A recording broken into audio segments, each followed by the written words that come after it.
అమ్మాయిల విషయంలో మనకు బొమ్మలు కనపడ్డాయే తప్ప బొమ్మలు వేయలేదు ఎప్పుడు. నువ్వు ట్రై చేసేప్పుడు నేను అసలు ప్రయత్నిద్దాం మరి. నాకు ఎలాంటి అమ్మాయి కావాలంటే ఆ బొమ్మ వేసే ఛాన్స్ ఇప్పుడు లేదు, అలాగో పెళ్ళి అయిపోయింది కాబట్టి. ఇంటికి వెళ్తే బొమ్మ పడుతుంది ఏంటంటే ఇప్పుడు సరదాగా అలా ఊరికే ప్రయత్నం. ఒక 15 ఏళ్ల క్రితం నన్ను అడుగుంటే అలాంటి బొమ్మ వేసి ఉండేవాడిని. ఇది కూడా డేంజరస్. అంటే 15 ఏళ్ల క్రితం నేను కాదా అసలు వద్దు. ఇప్పుడు ఇంటికి వెళ్తే ఓకే ఊరికి అలా ఏదో బొమ్మ వేద్దాం కాసేపు. నేను చేస్తారు కదా స్టాచ్యూరీ వార్నింగ్స్. ముందు చెప్పాలి అంటే అమ్మా నన్ను క్షమించు, ఇది ఊహ అంతే. సినిమా నా ఊహ కూడా కాదు, నేను మౌలిలా ఫీల్ అయ్యి నేను కనుక ఆ పాత్రలో ఉంటే అలా. ఒకవేళ ఈ కథ కనుక ముందు బాగా కవర్ చేశానా? Come on let's start. ఏ వయసులో నీకు ప్రేమ అనే థాట్ వచ్చింది? అసలు ప్రేమ అంటే ఏంటి నీకు చిన్నప్పుడు? చిన్నప్పుడు ప్రేమ అంటే మనకి ఫ్రైడే మారేది వచ్చే కొత్త రిలీజ్. అదేంటి సినిమా హీరోయిన్ మీద ప్రేమ? అలా కాదు, ఆ సినిమాలో చూపించిన ప్రేమ. ఇప్పుడు ఆ సినిమాలో ఒక అరే ఇదిరా ప్రేమ అంటే అని ఒక అందులో ఒక ఏదో లవ్ సీక్వెన్స్ ఏదో చూస్తాం కదా, ఓ సార్ ఇది కదా ఇలా ఉంటుంది కదా అనుకునే వాళ్ళు. నెక్స్ట్ ఫ్రైడే వచ్చిన దాంట్లో కొత్తగా చూపించేవాళ్ళు. సో దాంట్లో డిఫరెంట్ డైమెన్షన్. అన్నిటికంటే నీకు ఫస్ట్ గుర్తున్న లవ్ స్టోరీ ఏంటి అలా అనుకుంటే? బాగా లవ్ స్టోరీగా గుర్తుంటే సినిమాల్లో అంటే అప్పుడు గీతాంజలి. గీతాంజలి ఫస్ట్ ప్రేమ మీద గురించి వచ్చిన సినిమాల్లో డెఫినెట్ ప్రేమ వెంకటేష్ గారి ప్రేమ. అండ్ దిస్ వాజ్ అంటే చైల్డ్హుడ్ లో, అంటే టీన్స్ కు ముందు, చాలా చిన్నప్పుడు, ఊహ తెలిసినప్పుడు. అంతే ఊహ తెలిసినప్పుడు నానికి ప్రేమ అనే సినిమాతో ప్రేమ అని తెలిసింది. Note this point. ఎస్. ఆ తర్వాత యాక్చువల్లీ కొంచెం ప్రేమ గురించి ఆలోచించే టైంకి సఖి అది హిందీ కదా, సారీ. సో ఇప్పటికప్పుడు మనకి ప్రేమ అనే ఎక్స్ప్రెషన్ మారుతానే ఉంది. అంటే స్కూల్లోనేమో సినిమాలు చూసి సినిమాలు ప్రేమ ఇలా అనుకునేవాళ్ళం. అప్పుడు ప్రేమ. తర్వాత ఇప్పుడు కాలేజ్ వయసు ఉంటుంది కదా, కాలేజ్ వయసు వచ్చినప్పుడు మనం అంటే యాక్చువల్గా అప్పుడు యాక్షన్లోకి దిగాలి. అంటే ప్రపోజ్ చేసుకోవడాలు, లేదంటే అమ్మాయికి ఒక అమ్మాయిని టార్గెట్ చేసి ఐడెంటిఫై చేసి ప్రపోజ్ చేయడాలు. అది ఎప్పుడు స్టార్ట్ అయింది మీ లైఫ్లో? అంటే ఇప్పుడు ఇవన్నీ మీ ఇంటికి వెళ్ళాక డిస్ప్యూట్లు వస్తాయి అనుకుంటే. ఐడెంటిఫై చేసి టార్గెట్ చేయటాలంటే అది కొంచెం వైలెంట్గా ఉంది సౌండే, బట్ అలా కాదు. కానీ ఏంటి కరెక్టే వేస్తున్నానా? అదేంటి తలకాయది గుడ్డు అన్నట్టు చిత్రం వల్ల చిత్రంలో ఏదో ట్రై చేస్తే ఏదో వస్తున్నట్టు. అమ్మాయి ఇది అమ్మాయి అంటే వెళ్ళి దాన్ని అడుగురా, వెళ్ళి దాన్ని అదే లేదు, బట్ ఏదో క్రాక్ చేస్తాను నమ్మకం ఉంది నాకు నా మీద. Correct. So when did action in love start? అంటే కాలేజ్ టైమా, డిగ్రీ, ఇంటర్మీడియట్ అట్లా? చిన్నప్పుడు ఈ టీచర్ అంటే నాకు ఇష్టం, అదే ఉండేది నాకు. అన్ఫార్చునేట్ స్కూల్లో ఉన్నప్పుడు, బట్ నాకు అన్ఫార్చునేట్గా తర్వాత నారాయణ బాయ్స్, తర్వాత వెస్లీ బాయ్స్ సికింద్రాబాద్.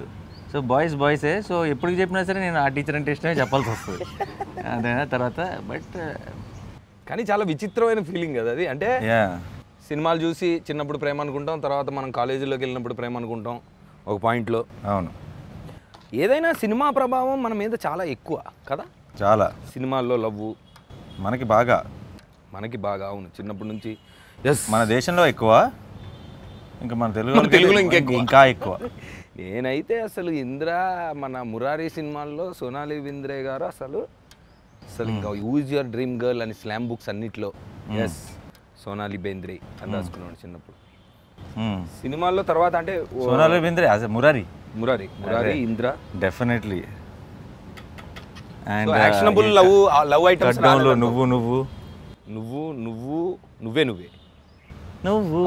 నువ్వే పాట. రైట్.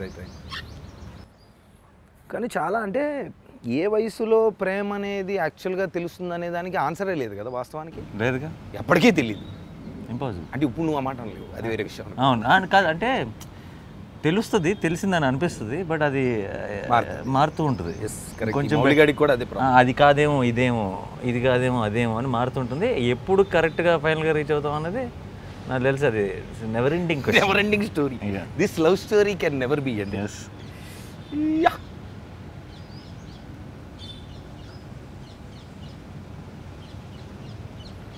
పార్ట్నర్షిప్, ప్రేమ అనే పార్ట్నర్షిప్లో ఓకే, మొత్తానికి ఈ స్కూలు, కాలేజు, సినిమాలు, ఈ ఎఫెక్ట్లన్నీ అయిపోయిన తర్వాత ఏదో ఒక పాయింట్లో అంటే వయసులోకి వచ్చిన తర్వాత కెరీరు ఇదంతా అయిన తర్వాత అమ్మాయ ఓకేరా ఇప్పుడు మనం సెటిల్ అయ్యాం, now we have to go for companionship.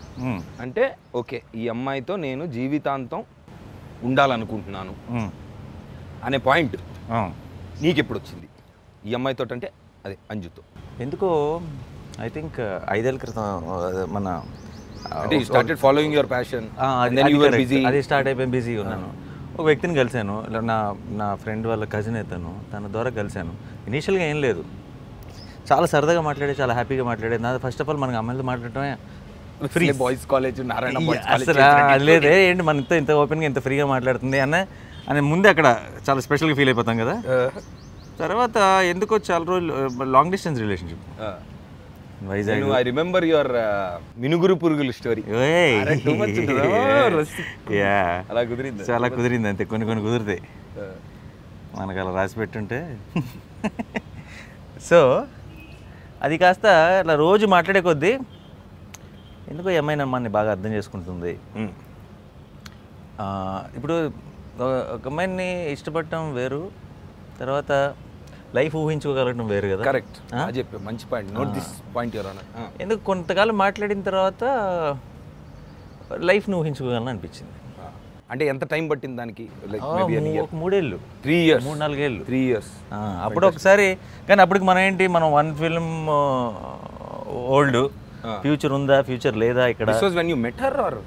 No. After 4 years I was 2 films old ఏదో. When I met her I was an AD about to act in a film. Oh, okay. So almost like, okay, your career and your love story, everything అన్ని parallel. Yeah, wonderful. So ఒక నిమిషం, అమ్మాయిని కదా వేయాల్సింది, నేను అబ్బాయిని వేసేస్తున్నాను కాదు. ఓయ్ సరే, నాకు చాలా కాన్ఫిడెన్స్ వచ్చింది నీ బొమ్మ చూసిన తర్వాత. Come on let's try. Okay, wonderful. ఆ ఫీలింగ్ ఎప్పుడో ర్యాండమ్గా ఇదే అలా ఊహించుకోగలను ఫీలింగ్ వచ్చింది. కానీ అప్పటికి మనకి మనం ఇంకా సెటిల్ అవ్వాలి లైఫ్లో, ఫ్యూచర్ ఏంటో తెలీదు. వాళ్ళంతా బాగా చదువుల మీద ఫోకస్ చేసిన ఫ్యామిలీ అది. అండ్ మినిమం ఇంటర్మీడియట్ డిగ్రీ అదే, మనమేమో చాలా బ్యాడ్. అయితే నువ్వేమి రాదు అని చెప్పి అద్భుతంగా చేస్తున్నావు, నేనేమో కామెడీకి వేస్తున్నా, అరే మౌళి లేరా. ఏమైంది అయితే అక్కడ? మరి సినిమాలో ఎలా చేసావు మెథడ్ యాక్టింగ్? సినిమాలో వీడిది అంటే యాక్చువల్ పెయింటింగ్ని మొత్తం గిల్మా చేసాం మేము. వీడిది ఏంటంటే ఇట్లా పెయింట్ ఇసిరి మొత్తం అలకడాలు అలాంటివన్నీ చేసామన్నమాట. ఇలా సొంత అట్టు కష్టమే. నేను కూడా మెసేజ్ చేస్తున్నాను చూడు, నువ్వు అలా అంటున్నావు అని చెప్పి. సో అదే ఒకరోజు ఫోన్లో నేను బేసిక్గా లవ్ యూలో తగ్గతోలు ఏమీ లేవు. డైరెక్ట్గా ఒక 5 ఏళ్ళ తర్వాత అన్ని పరిస్థితులు బాగానే ఉంటే అమ్మ నన్ను వచ్చి మాట్లాడమంటాను, నీకు పర్లేదు కదా అన్న. అంతే, that was the proposal. Direct wedding proposal. అది కూడా 5 years లేటర్కి, ఇప్పటి నుంచి కాదు, 5 years తర్వాత I will come with wedding proposal. But I just wanted to know that you will be okay or not. Kerchief. Will you be okay? Will you be okay? Permission to put the kerchief. Put the kerchief. Ante. Yeah. It's an actual indirect kerchief.